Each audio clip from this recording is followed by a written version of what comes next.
Hello and welcome to a live news update. I am Tanti Azal. The headlines. Buhari sued over threat to shut broadcast stations. In South Africa, 87 arrested ahead of planned protests. In sports, Kamaru Usman defeated again. And in entertainment, actor Lance Reddick confirmed dead.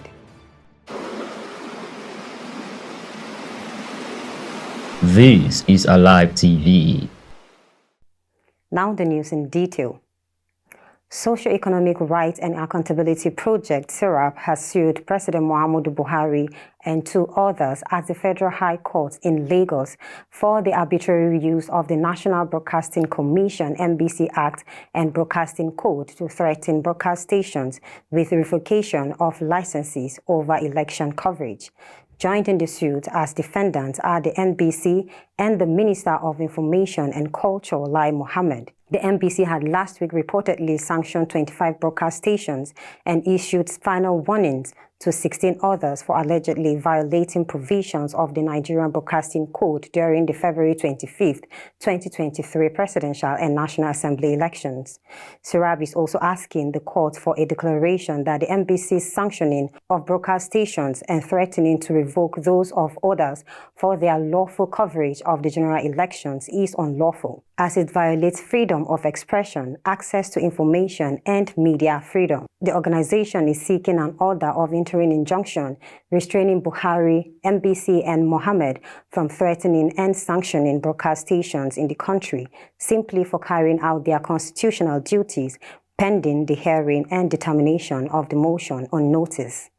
Still on local stories, the Oyo State Governor Seyi Makinde expresses shock over the defeat of some aggrieved governors of the People's Democratic Party (PDP), known as G5, in the just concluded elections. Governor Samuel Otom of Benue, Okizi Ekwezu of Abia, and Ifeanyi Ogunwanyi of Enugu State lost their senatorial seats, while Governor Nyesom Wike did not contest for any political position. During an interview on Sunday, Makinde said the agitation of the G5 did not place the individual careers of the governors as a major consideration. The governor stated that the governors thought they were fighting for what is right and just for the country and for the opposition party. On the foreign scene, South African security forces said on Monday that 87 people had been arrested in the last 12 hours across the country over public violence ahead of planned protest by the Marxist Economic Freedom Fighters (EFF) party. The EFF has called for a national shutdown to protest crippling power cuts and demand the resignation of President Cyril Ramaphosa. The party's main constituency are the poor and working-class black South Africans who feel left out of the country's prosperity since the governing African National Congress ended white minority rule in 1994. Parliament said in a statement on Sunday that the South African military would deploy 3,474 troops for a month until April 17th to prevent and combat crime in cooperation with the police. Now in sports, British mixed martial artist Leon Edwards has beaten Nigerian kickboxer Kamaru Usman for the second successive time to retain his welterweight title. Edwards and Usman met at the O2 Arena in London for the much-anticipated trilogy bout, and the British kickboxer got the better of the Nigerian star again.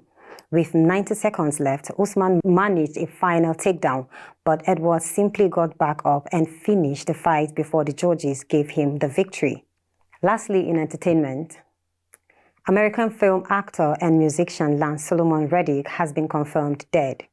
Reddick rose to prominence in 2000 on the HB prison drama OZ, in which he played an undercover detective battling the drugs trade who got drowned into addiction. But Reddick became best known for his role as Baltimore Police Lieutenant Cedric Daniels in the hit TV show The Wire. Reddick died at the age of 60. It was gathered that the actor was found dead at his home in the Studio City area of Los Angeles. According to TMZ, his death is suspected to be of natural cause. Thanks for watching. Do have a great day ahead.